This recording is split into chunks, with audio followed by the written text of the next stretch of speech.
देख रहे हैं न्यूज इंडिया टीवी और मैं हूं आपके साथ आयुषी सिंह। आरोप करते हैं खबरों की ओर। डबरा देहात थाना क्षेत्र के ग्राम छोटी अकबई में एक शादी समारोह के दौरान डीजे पर डांस को लेकर हुए विवाद में एक युवक ने दूसरे युवक को गोली मार दी। घटना 16 अप्रैल की रात करीब 1 बजे की है।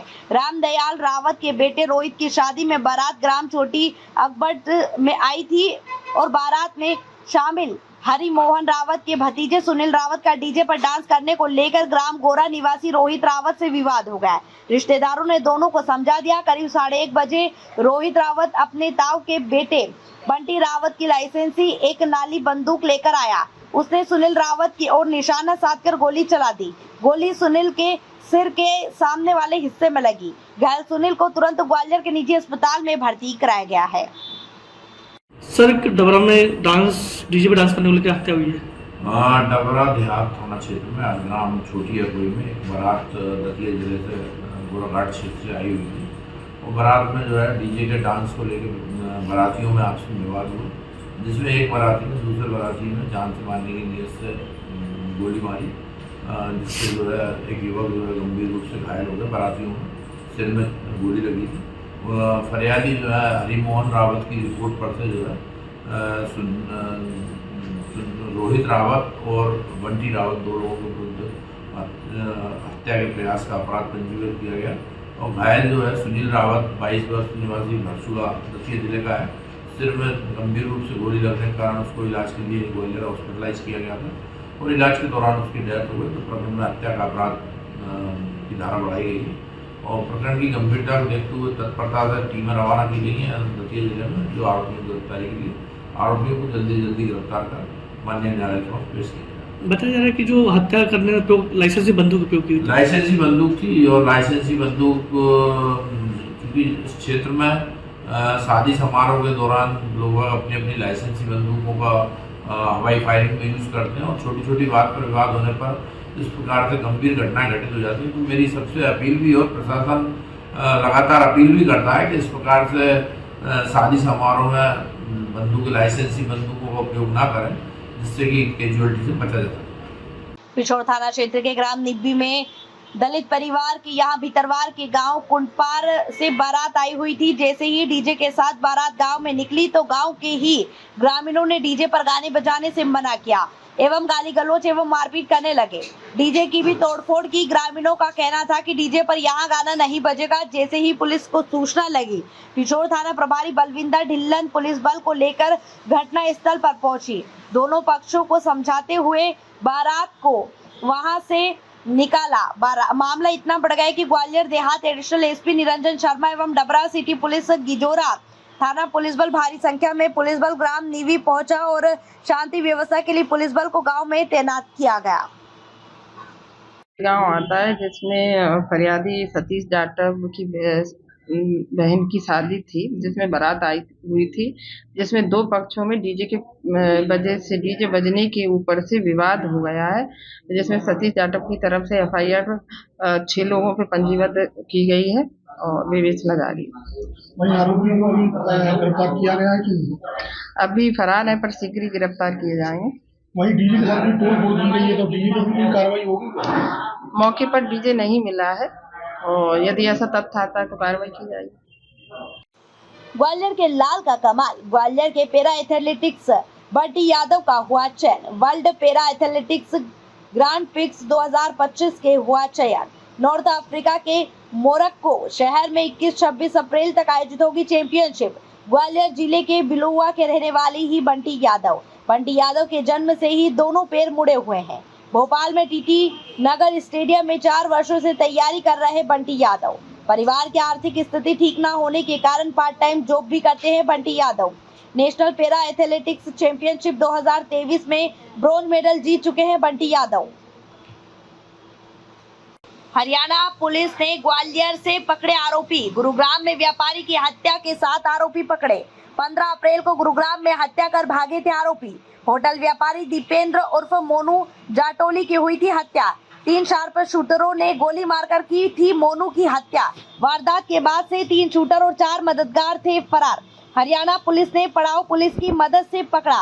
हर्ष सिंह, निखिल, विपिन, विक्की सिंह, मंथन, विशाल, पुनीत पकड़ाए। कौन सा आरोप पकड़ा, कितना आरोप पकड़ा, क्या पूरा मामला है? हरियाणा गुरुग्राम में वारदात हुई थी। इसमें एक हत्या का प्रकरण पंजीबद्ध हुआ है वहाँ पर हरियाणा में। उसके आरोपी को छुपने की सूचना यहाँ रविनगर साईं बाबा मंदिर के पास प्राप्त हुई थी, जिस पर गुरुग्राम पुलिस और थाना पड़ाव की पुलिस द्वारा उसको सर्च किया गया। सर्च करने पर आरोपियों को हमने अभिरक्षा में उनको प्रदान किया और वो वहाँ की पुलिस उनको अभिरक्षा में लेके गई। अपने अपराध में जितने लोग वांछित होंगे विधि अनुसार उन पर कार्रवाई होगी। कितने आरोपी थे? वो अपराध उन्हीं के अपराध में शामिल हैं और जितने भी हो सकते हैं उनके 7 लोगों को यहाँ से अभिरक्षा में लेके गए हैं और उनके अपराध में कितने लोग हैं वो पूछताछ करने के बाद विधि अनुसार उसको आइडेंटिफाई करके कार्रवाई करेंगे। कब से छिपी हुई है? ये अपराध दिनांक से ही फरार होकर यहाँ पर छुपे। अवैध वसूली मामला। वसूलीबाज पुलिसकर्मी लाइन अटैच रुपए लेने वाला सिपाही राम अवतार लाइन अटैच गोल पहाड़िया चौकी प्रभारी हामेंद्र राजपूत भी line attach SSP Dharamveer Singh Yadav ने की कार्यवाही। शुक्रवार को वसूली का वीडियो हुआ था वायरल। ट्रकों से 500 रुपए की कर रहे थे अवैध वसूली। गोल पहाड़िया इलाके में हो रही थी वसूली। प्लॉट निर्माण पर विवाद। पुलिस ने एएसआई और वकील के बीच मारपीट। प्लॉट पर निर्माण को लेकर 2 पक्षों में मारपीट। थाने में भी दोनों पक्षों के बीच हुई गाली गलौज। विश्वविद्यालय थाने के बैंक कॉलोनी की है घटना। विश्वविद्यालय पुलिस ने केस दर्ज कर जांच शुरू की। प्रदेश के उप मुख्यमंत्री राजेंद्र शुक्ल लोक स्वास्थ्य एवं चिकित्सा शिक्षा ने आज दतिया में अल्प प्रवास पर रहते हुए पीताम्बरा शक्तिपीठ पर पूजा अर्चना की और पीताम्बरा माई का आशीर्वाद प्राप्त किया। इसके उपरांत उन्होंने वन खंडेश्वर बाबा का जलाभिषेक किया और सभी के कल्याण और सुखमय जीवन की कामना की। श्री शुक्ल सुबह 4:10 पर दतिया स्टेशन पहुंचे, जहां प्रशासनिक अमले एवं कार्यकर्ताओं ने उनका आत्मीयता स्वागत किया। वहीं इसके बाद सुबह उन्होंने पीताम्बरा शक्तिपीठ पहुंचकर पूजा अर्चना की। अल्प प्रवास पर रहते हुए उन्होंने जिले के प्रशासनिक अमले और चिकित्सा विभाग के अधिकारियों और कर्मचारियों के साथ बातचीत की। और फर्जी डॉक्टर भी बहुत सारी जैसे दवाओं में एक मामला है, तो इनकी पुनरावृत्ति ना हो, इसको रोकने के लिए क्या साथी?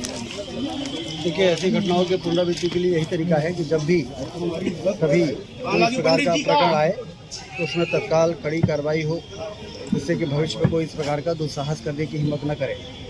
दमोह के प्रकरण में यही किया गया है। 24 घंटे के अंदर इस जानकारी में आते ही उस डॉक्टर को प्रयागराज से गिरफ्तार किया गया।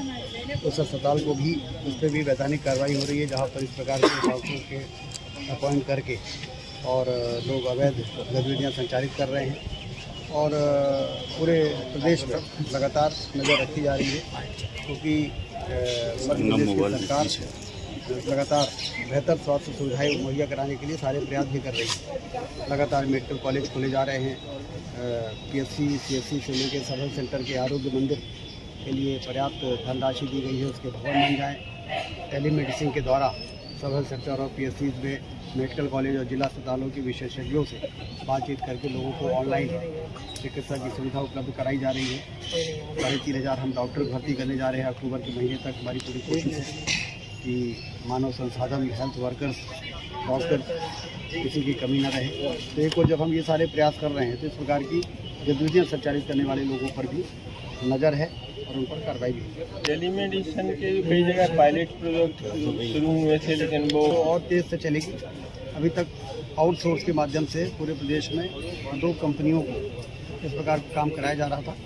अब धीरे धीरे मेडिकल कॉलेजेस में इस प्रकार के सेंटर डेवलप किए हैं। सभी मेडिकल कॉलेज को 15 लाख रुपए एनएचएम के माध्यम से देके और सारे फैसिलिटीज़ वहाँ पर बनाकर और सारे पीएचसी को उससे कनेक्ट करने की कार्रवाई चल रही है। हर जिले में कब तक आपके मेडिकल कॉलेज प्रारंभ हो पूरे प्रदेश में?